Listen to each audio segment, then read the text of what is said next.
Yo, what's up guys, and welcome back to another lap time challenge on Gran Turismo 7. This week we are racing on Circuit de Barcelona in the GP layout in the Red Bull X2014 Junior vehicle.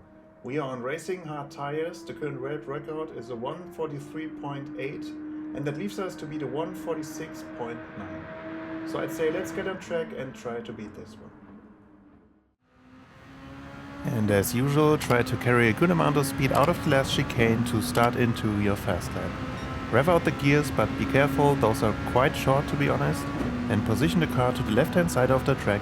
Get ready for your first brake marker, which will be in between the two black traffic lights on the left and the 100 board. Brake hard in a straight line and go down to third gear, and when turning in, lift the brake pedal, go narrow into this right-hander, then flat out again over the inside sausage curve for this left-hander, shortly lifting the pedal, then flat out again, then up to fourth, lifting into this right-hander, and once you see that orange barrier in the background, go fully back to the power again and slightly open up the steering so you get more grip and more acceleration out of this corner. Position the car to the left-hand side of the track, the next brake marker is shortly before the shadow area. Brake hard again and go down to second gear, and when turning in, let the car rotate up to third gear and then fully back to the power again, accelerating through this corner, taking the car to the right hand side of the track. Then the next brake marker will be where this fence on the left hand side actually disappears. Brake hard again and go down to second gear, slow the car down so it rotates into this corner and then back to the power in second, trying to avoid power oversteer. Now flat out into the inside of this slight left-hander before going to the right-hand side of the track again. The next brake marker is at the beginning of this white zone before the curb on the right-hand side. Short hard brake input down to third, let the car roll through the corner and then back to the power, going straight over the curb for this right-hander. Up to fourth, position the car to the left-hand side, and then the end of this curb is actually a turn-in marker. There is no need to brake, you can just lift the accelerator pedal, let the car rotate into the corner and then back to the power fully. Going wide on this corner using all the width of the track, not going too wide because this will invalidate your lap. Now over to the right hand side of the track, the next brake marker is in between this post or this metal post on the right hand side and the 100 board. Brake hard in a straight line again, go down to the very first gear for rotation, close to the inside curve, up to second gear and then fully back to the power, trying to avoid power oversteer. Cutting a lot over the inside curb on his left hander, braking once you straighten up the car again, and down to second gear for some more rotation.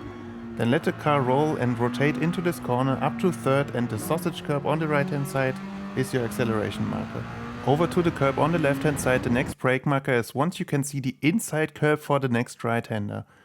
Short brake input and down to second, close to the sausage curb but not touching it. Cautious power input in second up to third, and the next brake marker is the shadow on the track. Short brake input and down to second, then turn in a lot over the inside sausage curb to let the car jump. Then short power input before going over the sausage curb on the right hander again, and then flat out in second up to third and fourth and making it to the finish line, hopefully getting yourself 2 million credits and a gold time. And for those of you driving in chase cam, let's review the lap once more. Getting into your lap, carrying a decent amount of speed out of the last chicane, position the car to the left hand side of the track, and then your very first brake marker will be in between the black traffic lights on the left hand side and the 100 board. Brake hard in a straight line and down to third gear, then lift the brake pedal, let the car turn in, close to the inside curb, back to the power, over the sausage curb for this left hander, shortly lifting up to fourth. Then lift again to let this car rotate into the right hander. Once you see that orange barrier, go back to the power fully and accelerate through this corner. Then position the car to the left hand side of the track, the brake marker is the shadow area on the tarmac. Brake hard and down to second gear, let the car rotate up to third and fully back to the power again to accelerate through this one. Position the car to the right hand side of the track, once the fence on the left disappears, brake hard, go down to second, go very slow for this one and then back to the power, trying to avoid power oversteer. Now for the next chicane, position the car to the right hand side of the track, at the beginning of the curb, brake and down to third gear, let the car roll into this corner, back to the power, over the curb for this right hander, up to fourth, and at the end of this curb on the left hand side, turn in, lift the accelerator pedal, let the car roll and fully back to the power using all the width of the track. For the upcoming hairpin, position the car to the right hand side and in between the metal post and 100 board, brake hard and go down to the very first gear to let the car rotate into this one, up to second and back to the power, trying to avoid power oversteer. Over the curb on the left hand side. Once you straighten up, brake shortly down to second, let the car roll through this corner up to third and at the sausage curb on the inside back to the power in third. Brake again down to second, close to the inside curb, short power input again up to third, at the shadow brake again down to second, over the sausage curb on his left hander and right hander, and then back to the power in second, accelerate to the finish line and hopefully get yourself a gold time and 2 million credits in this week's challenge.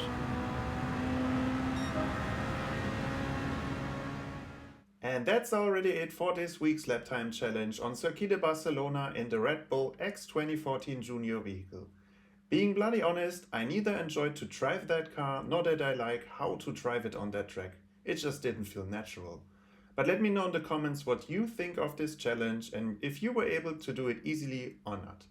And as usual, if you enjoyed this video and if the guide helped you out, I'd be happy if you leave a like and subscribe to my channel. And then I say thank you for watching, Merry Christmas to you and your families, and I hope to see you guys in the next one. Bye bye.